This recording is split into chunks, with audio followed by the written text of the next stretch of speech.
Bueno, nuestro capítulo noveno y último,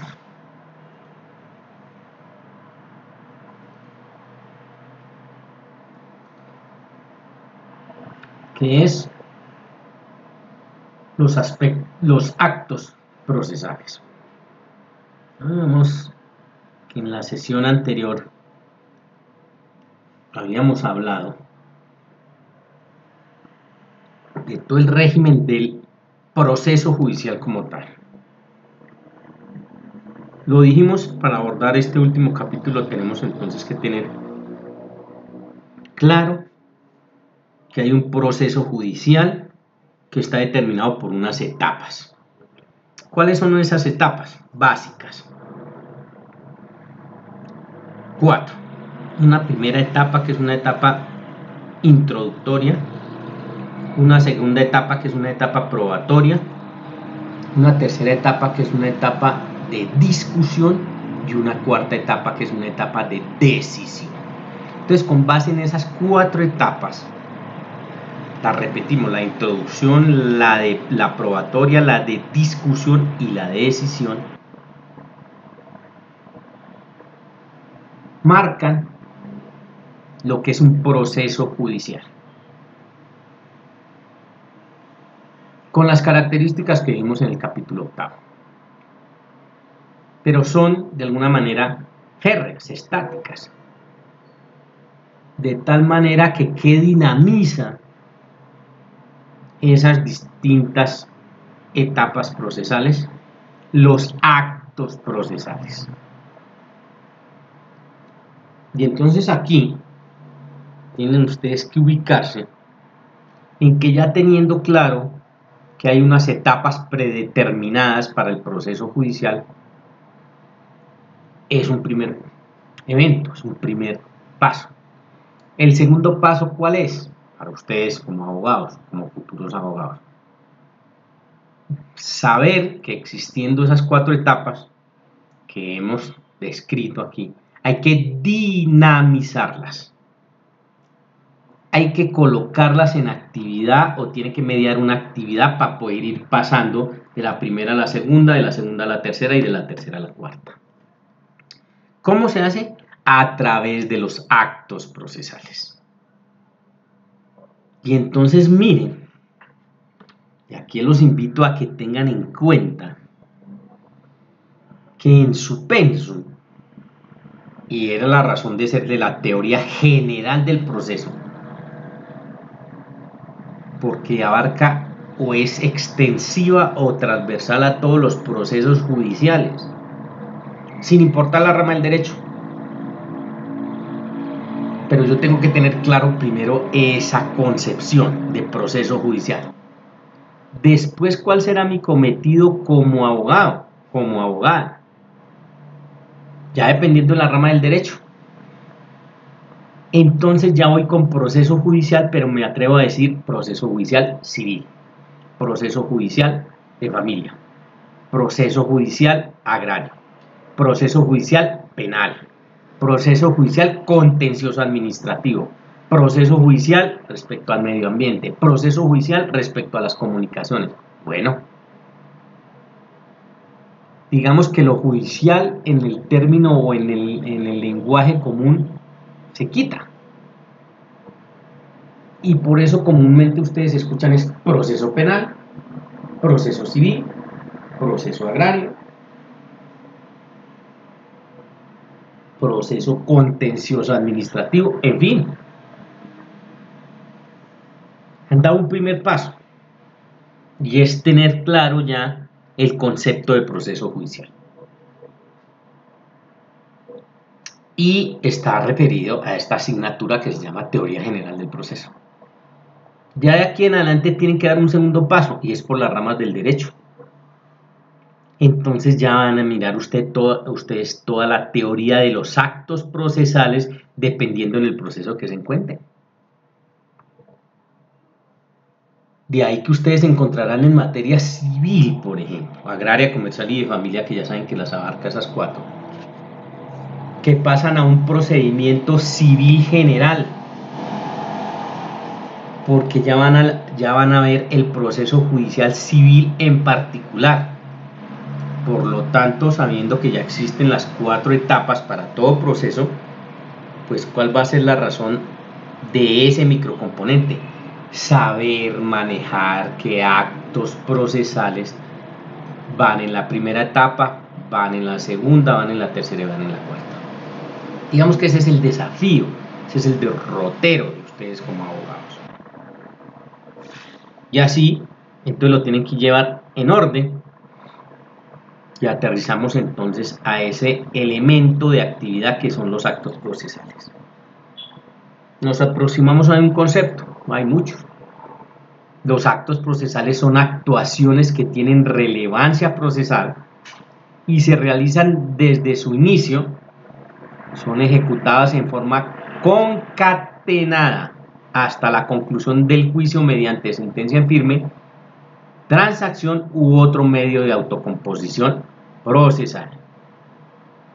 Este es el concepto que yo he encontrado más así para poder aterrizar todo ese régimen de la teoría de los actos procesales. Entonces miren que ya sabemos que hay un punto de partida y un punto de llegada. Pues ese punto de partida y ese punto de llegada, ¿qué son? Actos procesales. Por eso se tienen que familiarizar con que el acto procesal de introducción en todo proceso en Colombia, ¿cuál es? La demanda. Y estamos hablando del punto de partida. Asimismo, se tienen que familiarizar con cuál es el acto procesal de terminación.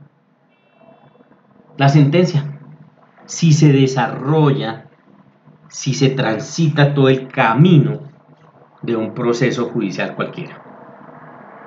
Pero está establecido en Colombia que hay algunos eventos y en algunos procesos en los cuales no necesariamente hay que llevar o llevarlo hasta sentencia.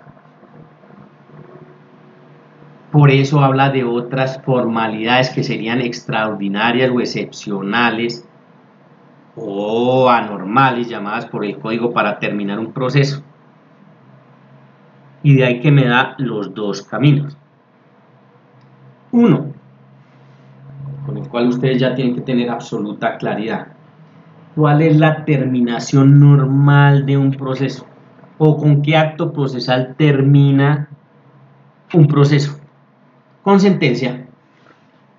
Acto procesal de decisión. Siempre será con sentencia. Si transita ese camino de lo que se dice normal. O sea, para nosotros, ¿qué quiere decir? Que pasa por las 4 etapas. Por eso la cuarta etapa es denominada la etapa de decisión. ¿Qué tenemos allí? La sentencia, el fallo. Y ese sería el tránsito normal. Pero también, desde hoy, y ya sé, hay una posibilidad que ese proceso no llegue hasta sentencia. Y sería una terminación excepcional, extraordinaria o anormal del proceso. Y vienen las figuras para ello. La más común, ¿cuál es? La conciliación.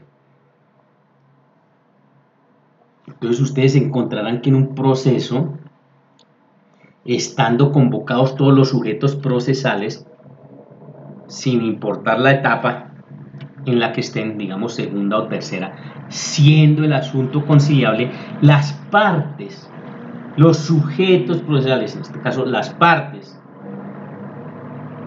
pueden llegar a conciliar en el 100% de lo que es objeto del conflicto. Si eso llega a pasar en la segunda etapa, por ejemplo, que las partes concilian en el 100% de lo que es objeto de la litis, ¿qué pasa con ese proceso? Que ese proceso termina ahí, en la segunda etapa. Por lo tanto, estuvo sometido a la figura de la conciliación y es una terminación excepcional del proceso. Si eso termina allí, estamos hablando de la segunda etapa, pues por obvias razones, saben, usted no tendrá que transitar a la tercera etapa y mucho menos a la cuarta, porque se dio ese tipo de terminación. Lo contrario es que toque transitarle todas y lleguemos a sentencia. Entonces ese es el concepto, y esa es la razón de ser de toda la teoría de los actos procesales. Yo creo que a estas alturas del partido, ustedes tienen que perfectamente entender que para nosotros los abogados es absolutamente necesario manejar y conocer toda la teoría de los actos procesales, porque si yo los conozco y los manejo adecuadamente, pues yo estoy llamado a triunfar en mi actividad como abogado. Si me paso a la otra orilla, que los desconozco y no los sé manejar o los manejo mal, pues aquí estoy condenado a que voy a ser derrotado en las actuaciones judiciales. Entonces aquí tienen que imprimirle ese grado de responsabilidad, de ética, que les tiene que llamar la atención y decir, bueno, yo quiero ser un buen abogado, quiero ser una buena abogada, yo tengo que manejar este criterio de las etapas del proceso y además, y sobre todo, lo que las dinamiza, que son los actos procesales. Una clasificación en torno a ellos, a los actos procesales, también eminentemente aleatoria, por el número de personas que concurren a producir el acto. Y tendremos, y se encontrarán ustedes con que hay unos actos unilaterales, como es la demanda o como lo es la sentencia. Porque si es la demanda, estamos hablando de un demandante, de un accionante que tiene que promover esa demanda en legal forma si quiere acudir al aparato jurisdiccional. Y si eso lo somete al aparato jurisdiccional, terminaremos en el desarrollo de las 4 etapas con un acto unilateral que será la sentencia. Lo otro sería un acto plurilateral, como puede ser la jurisprudencia. ¿Por qué? Porque sabemos que es un cuerpo colegiado, los únicos que emiten jurisprudencia en Colombia son ¿quiénes? Nosotros, los cuerpos colegiados, nuestras altas cortes, profieren, dictaminan a través de jurisprudencia si son actos plurilaterales por varios. Otra clasificación que sería por el número de actos que se requieren para producir los efectos jurídicos que se quieren. Un acto simple o un acto complejo o acuerdos procesales. Y ahí también verán un escenario en el cual si ese número se refiere a uno solo y es individual, pues estamos frente al acto simple. Y ese solo acto simple producirá unos efectos jurídicos, como lo puede ser la connotación de una demanda. Un acto simple, porque viene solo el accionante. O podemos encontrarnos en el otro escenario que serían los actos complejos o acuerdos procesales en los cuales ya intervienen todos los sujetos procesales, como el ejemplo que estábamos colocando, o como la transacción que se exige para que un asunto, un conflicto, se pueda transigir, o sea, la figura de la transacción en Colombia, que intervengan todos los sujetos procesales. Entonces ahí estaríamos no ante un acto simple porque no se promueve por una sola de las partes, sino un acto complejo porque necesariamente tienen que intervenir todos los sujetos procesales.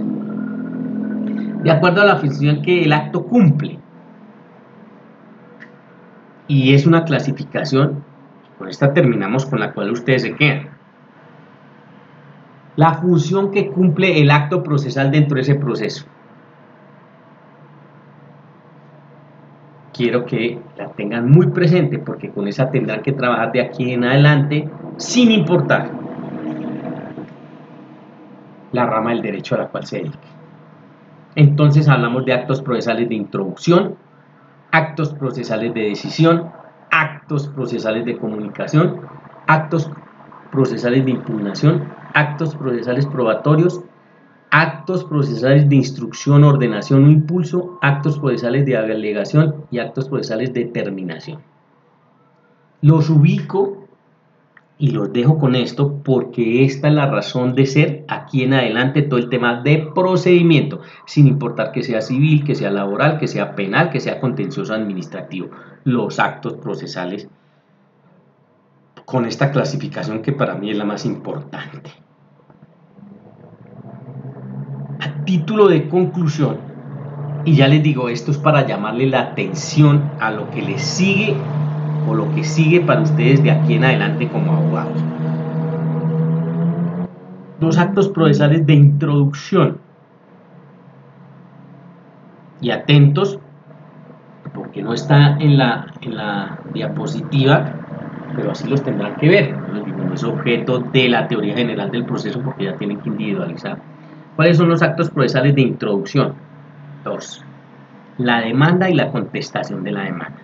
Entonces vayan teniendo referencia de ello. ¿Cuáles son los actos procesales de decisión entre nosotros? 2 también. Los autos y las sentencias. ¿Cuáles son los actos procesales de comunicación? 2 entre nosotros también. ¿Cuáles? Las órdenes y las notificaciones. Vayan tomando nota. Vayan mirando porque eso va a ser su quehacer de aquí en adelante. Actos procesales de impugnación. ¿Cuáles? Todo lo que tiene que ver con recursos. Entonces la figura de los recursos entre nosotros, los ordinarios y los extraordinarios. Los actos procesales probatorios, todo lo que tiene que ver en materia de pruebas, digamos un aspecto general y después unos de medios de prueba en particular, pero hacen alusión solo a los actos procesales probatorios. Actos procesales de instrucción, ordenación o impulso, que digamos no se subdividen, pero su característica es que son una herramienta para que el juez pueda remover los obstáculos a través de estos actos procesales para llegar a su cometido. ¿Cuál es? Resolver el conflicto, fallar, dictar sentencia. Actos procesales de alegación, que tampoco se subdividen y tiene que ver con el tema de alegatos, o sea, posturas jurídicas que asumen los sujetos procesales. Y los últimos que serían los actos procesales de terminación, de los cuales ya hemos hablado y también se subdividen en qué. Actos procesales de terminación normal del proceso, que siempre será con sentencia, y la posibilidad de una terminación excepcional, extraordinaria o anormal, que sería con figuras como la conciliación, la transacción, el desistimiento, en fin, aquellas que en desarrollo de las etapas procesales pues no se llega hasta sentencia. De esta manera concluimos con todo el ejercicio de lo que es la teoría general del proceso en nuestros 9 capítulos a los cuales nos comprometimos. Les queda de referencia, ahí les queda el material pedagógico. Aquí, por ser una teoría general, pues apenas está planteada. Tendrán que entrar a particularizar, sobre todo en este ejercicio que hemos acabado de barrer, para poder adquirir las competencias y las calidades de llegar a ser unos buenos abogados y abogadas. Les damos fin y terminamos hasta ahí.